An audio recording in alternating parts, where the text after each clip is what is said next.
Hello and welcome to the Walpole Business Spotlight Show. The show is brought to you through the efforts of the Walpole Chamber of Commerce and Walpole Media TV. My name is Harry Brusades and I'm the president of the Walpole Chamber of Commerce. The mission of the show is to bring into spotlight local businesses and professionals that serve our community, and we're trying to make sure that our viewing public gains the knowledge and the information needed to make smart buying decisions. Today we're going to concentrate on real estate in Walpole, and my two guests today are Mary Jane Lightbody from Century 21 American Properties and Dennis Doucette from Lair Realty Partners. Eric. How are you guys doing today? Great. So first off, I'm going to start off with Mary Jane. Mary Jane, tell me a little bit about yourself, who you are, and where you've come from. Well, Harry, and thank you for asking me to come. I actually grew up in the Boston area and moved out to Walpole when my children were small. I was looking for a career other than what I was doing, and I'll skip right over that. But I ended up in real estate. My husband suggested that I do something with the talent that I have, which is using my mouth. And I am a people person. I went to school and started working right away in 1978 with Bill and Nancy Jarvis. Excellent. So that means that you've been in real estate for 38 years? I thought it was 37, but you may be correct. Well, that's great, and that must really bring a lot of experience to your practice that you're able to pass on to your clients.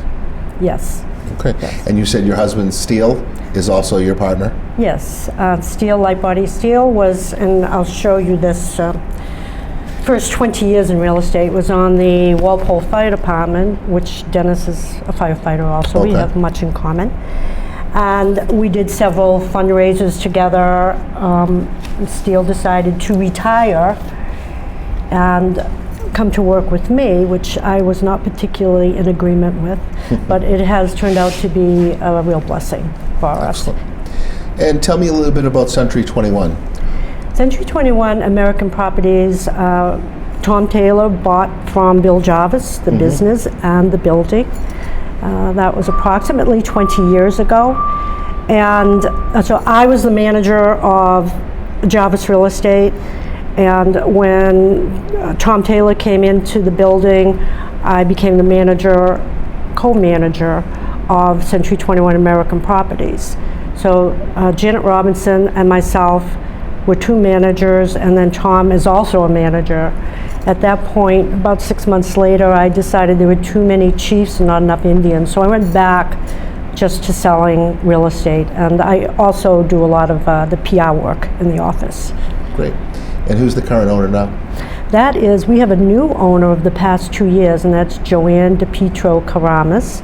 She is a young, well, I consider young, in her 40s, attorney and mom, and she's doing a wonderful job. We've done a total renovation of the building, which you need to come and see. Very nice. Excellent. Now, your husband Steele, where did he grow up? He grew up in Walpole, approximately a half mile from where we live now. Okay. So he is a Walpole native, and he's... Now, is the Lightbodies like a founding fathers of Walpole? I mean, how many generations does that go back? Oh, definitely the founding fathers. Oh, really? Although we are not the LaRusso family, so to speak, but the family of electricians. And there are 5 children, 4 boys, all whom are electricians. My husband chose to go on to the fire department and served there for 35 years as captain. Excellent. Well, thank you. All right, next up, Dennis Doucette, again from Lair Realty Partners. Dennis, tell us a little bit about yourself, where you're from. Well, thank you, Harry, for having us both on today. So I grew up on the North Shore. I grew up in Saugus, Massachusetts, and moved to Norwood with my wife. My wife is from Norwood originally, and we lived in Rosendale for a number of years, and then we moved to Norwood.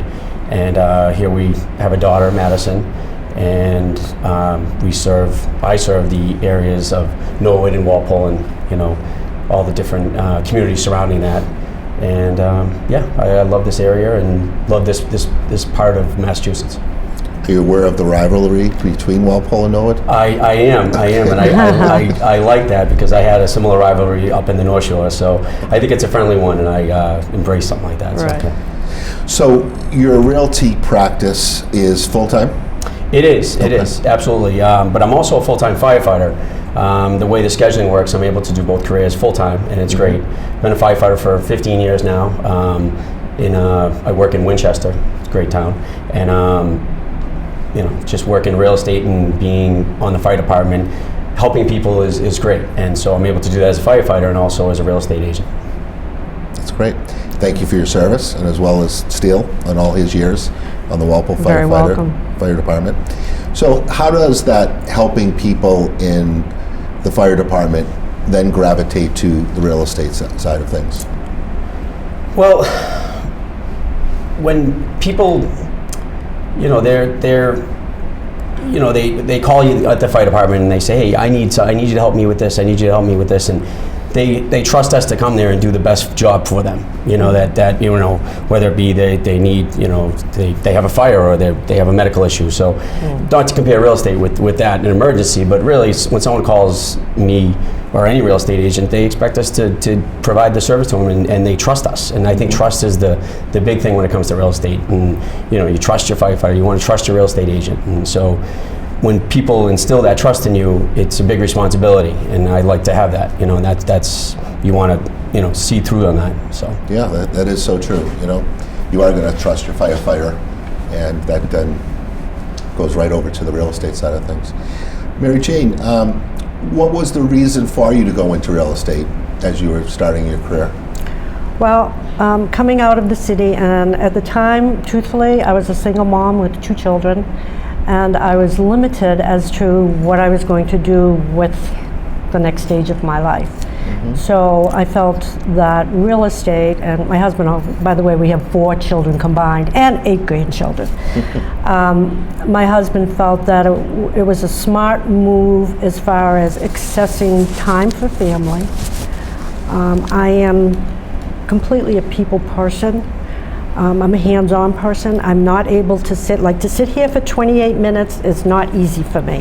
I am up and going, an early riser, and I just found real estate the first day with Bill Jarvis. I sold a house, and it was, of course, he helped me, but it was just a natural fit for me. And in most industries that are more service oriented, I guess, and me being in that field as well in financial services, it's one thing to have a transaction occur, but I think what we're doing is when we do help somebody, it also makes us feel good. Would you agree?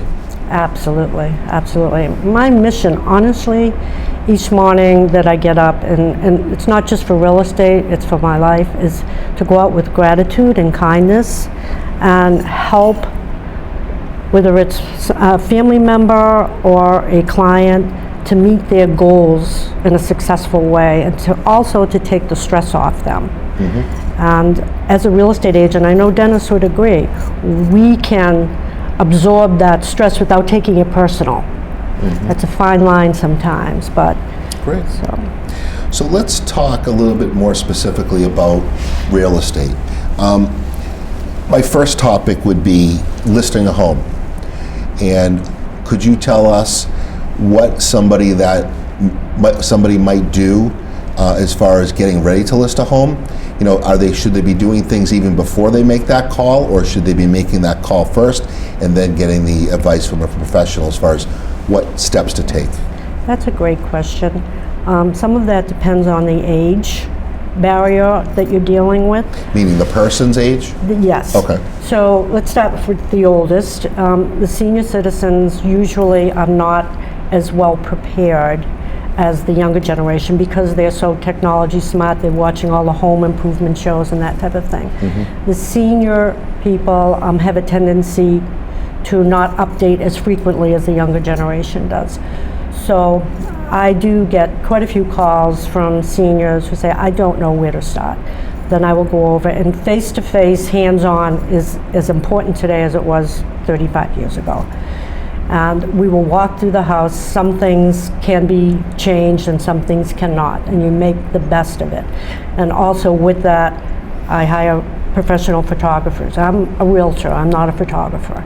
So I hire professional photographers to come in and capture the best shots of the home. Now with the younger generation, they'll already have gone online and done whatever they think is proper, or even hired a stager, which is a great idea. But I do free consultation. I have a pretty good eye as far as color and what will appeal to a new buyer and what will not. Excellent. Dennis, your opinion? I agree a lot with what Okay. Mary Jane says. Well, she's been a real estate agent for quite some time, so she's very seasoned veteran, I would call. So, but I definitely agree a lot with what she said. Listings are it's I believe pricing is so key when it comes to listing a property. I think a lot of people believe that their home is worth a lot more than it may be, you know. Absolutely, and so yeah. when, you know, I talk with clients or prospective listings, I talk with them about what the market is around them and what the homes have sold for. And, you know, it's an easy concept to talk about, but when someone has a home and they have pride in their home, they like to say, well, wait, I can get X amount of dollars for this property. And so I like to point out these other properties that are comparable to them and say, listen, this is the market. Please don't be upset with me with saying that your house is worth this amount. If we price it correctly, especially in this market, this spring market right now, you're going to sometimes maybe even get multiple bids on your property if we don't outprice our buyers, so to speak. So. Now, what about when people say, well, I'm going to wait for the spring market or I'm going to wait for the fall market? What's your opinion on that? Well, it depends on what you mean. If like wait for it, are they going to wait to talk with me to the spring market? To put the house on the market. Well, there's benefits to both. So sometimes if you put it on what's called an off season, I call it, you know, there's low inventory there. So if you price your house, you know, correctly, you'll have the buyers still looking for homes year round, and I've had many buyers clients that are looking throughout the winter, and they actually they're kind of sad because of the fact that they're unable to see that inventory. They're not able to see the houses that they'd like to, but they're ready to buy. And so sometimes Christmas can be a really good time to list your house if it's priced appropriately, because there are people looking at that time. Now, when you list it in the springtime, well, now there's a ton of houses and you're competing against a lot of other homes. And I keep going back to priced appropriately. So really it's almost more important at that point because you're going to be competing against so many other homes in that area. So waiting to the spring market can be smart, you know, based on the fact that we have a lot of buyers, but it's really not the only time to be listing your house. There's, you know, opportunities every season, I think. Can I add to that just Sure. a minute? Yeah. Because spring market traditionally is the strongest market. But for instance, I had 4 market analysis waiting for the spring market back in December. January 15th of this year, because we were so mild, there was no inventory. And I called the 4, of which 3 marketed their home the first week in February, which traditionally is a winter market, all sold in a day over asking. Wow. So it isn't just the months of the year, it's a progression of the market that Right. you really have, and that's where your realtor comes in, because we're in it every day, every morning from till 9 o'clock at night or whenever. So it really just isn't a simple spring, fall, winter market. So that leads us to today's market, you know, Correct. and you talked about inventory, and from what I've heard is all I could hear is inventory is low. Inventory is low. Is that the case? Well, I believe it's changing as we speak, really. You would have thought that it would have been greater based on the weather that we had, where I think almost at this time we might have still had snow on the ground last year. But now, I think since Easter that I've seen a lot more houses come in the market. But I think people have been looking for almost the last month and a half. So we're coming into it now. I think things are starting to pop a little bit more as far as some inventory. I know there's a lot of buyers out there, that's for sure. And all the open houses that either I've hosted or have brought buyers to have been completely packed. So there are a lot of people looking right now. And is there a little bit of a stumbling block, whereas if I was to sell my house, I might be a little hesitant because what am I going to find? You know, how are you trying to advise people on that? There are a few ways that you can deal with that. I have 2 clients right now. One has already bought, where they had quite a bit of equity in their home. They didn't want to do a double move, so what they did was borrow money against the equity in their home, and that afforded them to purchase first, and then put their house on the market and sell. And actually, the one that I just finished worked out simultaneously. It was perfect for them. That's kind of like back when I remember we were doing bridge loans Right. a couple of years back, which are now have gone.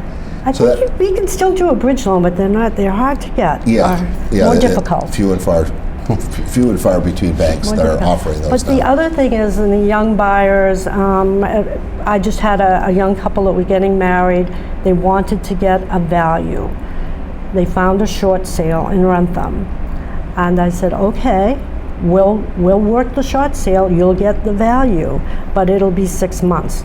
An educated guess, and it was 6 months.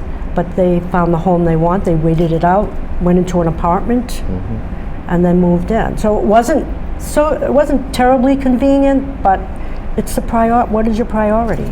Okay. We'll get you there. So, before we started the show, we were talking about the recent Boston Globe article that mentioned Walpole as one of the top 10 towns to live in the state. Give us a little bit of a atmosphere of Walpole in general and why it's such a great town to be in. Well, Walpole is so equidistant location-wise between Boston, where I grew up, and Providence. And I cannot tell you how many people that I have come into open houses. One works in Providence, or that area, and one works in the city. That in itself is desirable, but even more so than that, Walpole has always been called the friendly community, and it truly, truly is, with a good school system, beautiful housing. 99% of Walpole is beautifully maintained. Westwood and Midfield, people love those areas, and I do too, but we're more affordable. Sure.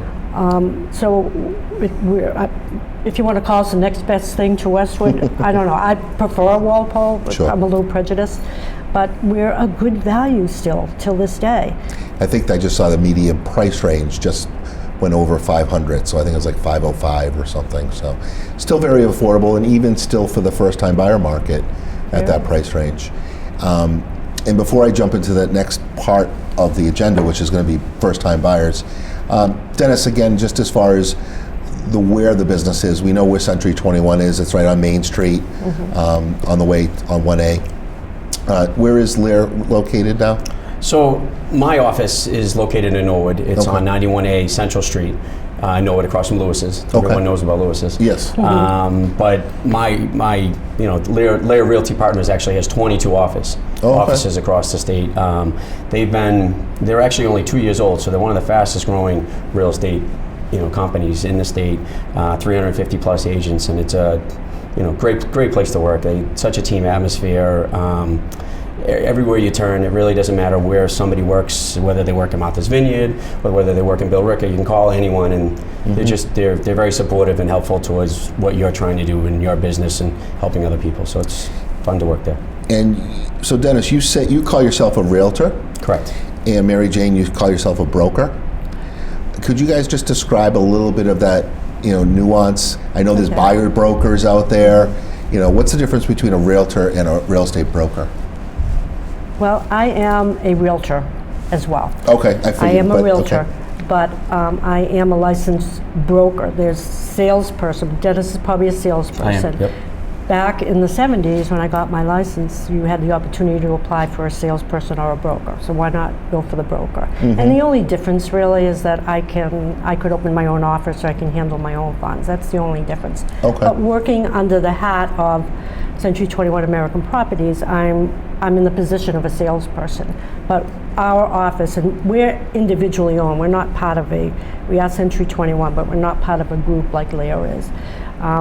We have that one office owned by Joanne. And so I work as a salesperson, but we're required to be realtors, all of us, to work in that office. And there's a code of ethics There's strict requirements. There's a very, very big difference between being a real estate agent and a realtor. That's a professionalism. Okay, interesting. Is that All right, right. Dennis? That's definitely right. Yeah, I love being a realtor actually. So on to buyers, okay? So first of all, what are you experiencing as far as the buyers out there? Are you guys running around with buyers and seeing multiple properties?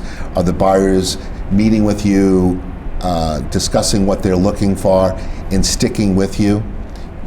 Tell me a little bit about that, because I know in the past where, unfortunately, a buyer will go and walk into an open house and make an offer and forget to say that I'm represented by Mary Jane or Dennis. So talk a little bit about that, engagement.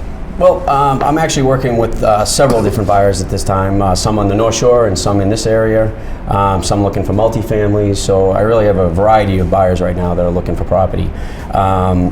I like to try, when I work with a buyer, is to get them to sign a buyer's contract. And really that's something that says, hey, we're working together, I'm professional, you're looking for my services, have them sign something to say that, you're working with me. At the end of the day, they could choose to go with someone else if they really wanted to, but really, at the end of the day, you want them to understand that I'm putting time and effort towards helping you, whether it be going with you to look at properties and whatnot. So, and I also think educating the buyers and letting them know when you go into open houses, let them know you're working with me.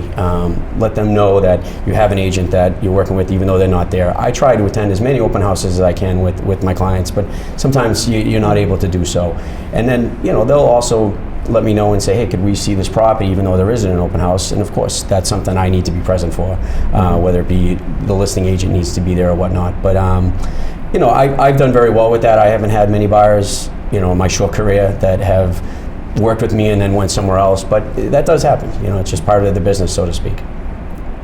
Interesting.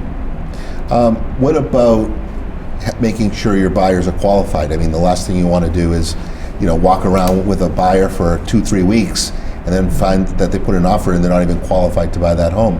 What were the steps that you would recommend that they go through? Well, when I start working with a buyer, I ask them if they do have a pre-approval. Many do. And is it current?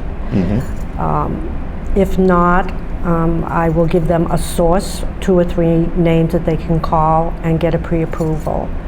It's really important. I do not like to I won't submit an offer without a pre-approval. And when I'm on the listing side, I won't look at an offer without a pre-approval. And then as a listing agent, I would go back and verify the information with whatever lending institution they choose. Great. So we're almost getting close to the end of the show. I mean, it's gone super quick today. Anything quickly that you can just mention as far as your practice and who you're looking for as far as referrals or who you're looking to work with? Well, I love referrals. If it's a rental, I don't do a lot of rentals. You want me to rent your house, I know I will do it for you. Mostly, I love listings. I've always been a listing agent. Spend a lot of time with my sellers. They become family. I have some acquaintances and now friends that I still work with over the 35-year period. And then outside of that, because I know we're going to wrap up, I'm a walker, and this is 2011, but I'm doing the Walk for Hunger. It's my passion. I've done half marathons. I even did a full marathon, not running. Excellent. For fundraising. So that's my free fun time. Okay. And Dennis? Well, I obviously love working with listings, buyers, really anything in real estate. I have a pretty significant construction background, so when it comes to seeing real estate, I actually own 2 multifamilies. I've gutted them both and worked on them, so when looking at property, I can see actually beyond things and whatnot. So I'm really great with first-time home buyers because they don't know quite a lot about homes and what's behind the walls, so to speak. But I love listings as well. Referrals are great, and that referral means I've done my job before, and that's great to get those. So excellent. All right, well, that's our show for today. Again, what we try to do here is bring into light people, businesses, sales professionals that you can come to know, like, and trust. Mary Jane from Century 21 and Dennis from Lair Realty. Both you can find their contact information on the Walpole Chamber website, which is walpolechamber.org. Again, I want to thank everybody today for viewing the show, and also let everybody know as a reminder, Walpole Day is coming up, May 14th over at Stonefield. Should be a great event. Century 21's got a booth, the Chamber will have a booth, and it'll be a great time, and I hope to see you guys all there. Thanks again, and have a great day.